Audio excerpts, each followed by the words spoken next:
మన రవితేజ అన్న ఇరుముడి movie review ఏంటో చూద్దాం. ఓవరాల్ మూవీ అయితే చాలా బాగుంది భయ్య. కొన్ని పర్స్పెక్టివ్స్ లో అయితే మీకు చాలా నచ్చుతుంది అనమాట. అండ్ ఓవరాల్ మూవీ అయితే బయటకు వచ్చిన తర్వాత మీరైతే నిజంగా ఒక ఫీల్ గుడ్ మూవీని చూసానన్న పర్స్పెక్టివ్ అయితే మీకు వస్తుంది. అండ్ ఇంకా పర్ఫార్మెన్సెస్ విజయానికి వచ్చేస్తే అందరినీ డామినేట్ చేసిన మన రవితేజ అనమాట నిజంగా. అండ్ రవితేజ అన్న ఎవరైనా డామినేట్ చేశారో అంటే అది ఆ పాపే అనమాట. ఆ పాపను ఎవరైతే క్యాస్ట్ చేశారో కానీ మూవీలో అయితే నిజంగా బాగా వర్కౌట్ అయింది. అండ్ ఇద్దరు కాంబో కూడా చాలా బాగా సెట్ అయింది ఫాదర్ అండ్ డాటర్ గా. And father and daughter emotion అయితే పీక్ లో ఉంటుంది భయ్య. ఫస్ట్ హాఫ్ విషయానికి వచ్చేస్తే కొంచెం స్లోగా వెళ్తుంది, బట్ మూవీ అయితే ఓకే. ఫస్ట్ హాఫ్ అయితే బాగానే ఉంటుంది. అండ్ ఇంకా ఎలివేషన్ సీన్స్ అయితే అంత ఉండవు. అండ్ ఐటమ్ సాంగ్స్ కానీ ఏవైతే చెత్త చెదరం ఉంటావో అవేవి లేకుండా ఒక కమర్షియల్ ఫీల్ గుడ్ డ్రామా అయితే చూపించారని తెలుస్తుంది. అండ్ ఇంకా క్లైమాక్స్ విషయానికి వచ్చేస్తే ఇదైతే పీక్ అనే చెప్పుకోవాలి భయ్య. నిజంగా మీరైతే ఐస్ నుంచి టీఎస్ రాబోతే ఇక్కడికి వచ్చి కామెంట్ చేయండి అనమాట. నిజంగా అంత బాగుంటుంది అన్నమాట మూవీ అయితే. ఇంకా లాస్ట్ క్లైమాక్స్ అయితే పీక్ లో ఉంటుంది. అండ్ ఓవరాల్ మూవీలో అయితే ఎమోషన్స్ బాగా వర్కౌట్ అయ్యాయి భయ్య.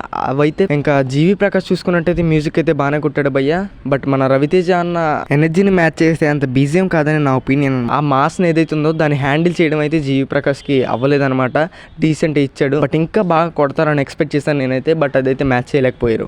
అండ్ మూవీ టీం విషయానికి వచ్చేస్తే స్టార్టింగ్ నుంచి ఎండింగ్ వరకు చాలా బాగుంది. అండ్ విలేజ్ బ్యాక్ డ్రామా కాబట్టి ఫుల్ రియలిస్టిక్ గానే ఉందన్నమాట. అండ్ ఎక్కడ కానీ విఎఫ్ఎక్స్ కానీ ఏవి వాడలేదు.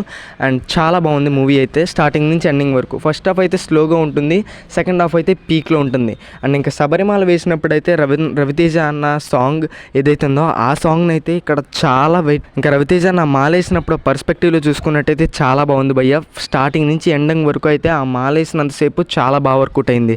అండ్ ఆ మాల వేసిన తర్వాత విలన్స్ వస్తారు కదా, అప్పుడు ఏం చేస్తారు అన్న విషయానికి వచ్చేసరికి మూవీ టీం అయితే ఖచ్చితంగా దాన్ని క్లియర్ విజిబుల్గా భలే వాడుకున్నారు భయ్య. నిజంగా అయితే వాళ్ళు ఆ పర్స్పెక్టివ్లో అయితే నాకు చాలా నచ్చింది అనమాట. అండ్ ఇంకా ఫైట్స్ విషయానికి వచ్చేస్తే ఫైట్స్ ఓకే అని చెప్పుకోవాలి. అండ్ పర్ఫార్మెన్సెస్ విషయానికి వచ్చేస్తే ఇందాక చెప్పాను రవితేజ గారు బాగా చేశారు. అండ్ ఆవిడ క్యారెక్టర్లో చేసిన ఆవిడ కూడా బాగానే చేశారు. అండ్ వీళ్ళిద్దరిని డామినేట్ చేసింది ఆ పాపే అనమాట. అండ్ ఇంకా మెయిన్ పర్స్పెక్టివ్ ఏంటంటే మూవీ స్టార్టింగ్ నుంచి ఎండింగ్ వరకు ఎవరు విలన్ అన్నది తెలియకుండా బాగా థ్రిల్లర్ జోనర్లో అయితే బాగా తీశారని చెప్పుకోవాలి. అండ్ స్టార్టింగ్ నుంచి ఎండింగ్ వరకు బట్ కొన్ని విలన్ రోల్స్ మనం గెస్ట్ చేయొచ్చు, బట్ ఇంకా అన్ఎక్స్పెక్టెడ్గా పెట్టుంటే బాగుండేది. బట్ ఓవరాల్ మూవీ అయితే చాలా బాగుంది. అండ్ ఇంకా క్లైమాక్స్ విషయానికి వచ్చేస్తే ఇందాక చెప్పింది చాలా ఎమోషనల్ అవుతారు భయ్య. చాలా రోజుల తర్వాత ఇలాంటి ఎమోషనల్ మూవీని అయితే మీరు ఖచ్చితంగా చూస్తారు. అండ్ దీంతో మన రవితేజ అన్నకి సెకండ్ ఇన్నింగ్ స్టార్ట్ అయిపోయినట్టే.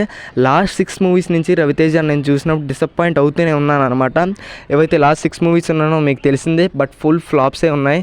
బట్ ఇదైతే ఒక గ్రేట్ కంబ్యాక్ అని చెప్పుకోవాలి. అండ్ నాకు తెలిసి మన రవణ కెరియర్లోనే ఇది హైయెస్ట్ గ్రాస్ ఓవర్ అవ్వబోతుంది. అంత బాగుందన్నమాట మూవీ అయితే. అండ్ ఫ్యామిలీతో వాచ్ చేయొచ్చు అంటే కొన్ని సీన్స్ ఉంటాయి, బట్ ఓకే అది ఆ పర్స్పెక్టివ్లో బాగానే ఉంటే ఖచ్చితంగా ఫ్యామిలీతో వాచ్ చేయొచ్చు. అండ్ ఇంకా ఓవరాల్ మూవీ అయితే చాలా బాగుంది భయ్య. ఇదైతే నిజంగా మీరు ఎక్స్పెక్ట్ చేయని థింగ్స్ అయితే జరుగుతాయి. అండ్ ట్విస్ట్లు కూడా ఏవైతే స్టార్టింగ్ నుంచి ఎండింగ్ వరకు ఉన్నాయో ఆ ట్విస్ట్లు మేనేజ్ చేయడం కూడా చాలా బాగా వర్కౌట్ అయింది మూవీ టీం అయితే. ఈ మూవీకి ఇంత హైప్ రావడానికి కారణం అనమాట ఇల్లాలి వీరుడు సాంగ్ అనమాట. నిజంగా సాంగ్ వచ్చినప్పుడు అయితే థియేటర్లో ఎవరు సీట్లలో కూర్చోలేదు, అందరూ ఆ సాంగ్ వైబ్ అవుతూ ఎంజాయ్ చేస్తున్నారు.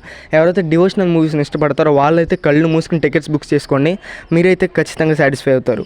ఇలాంటి మూవీ రివ్యూస్ కోసం, మూవీ అప్డేట్ కోసం మన ఛానల్ని ఇప్పుడే సబ్స్క్రైబ్ చేసి పెట్టుకోండి.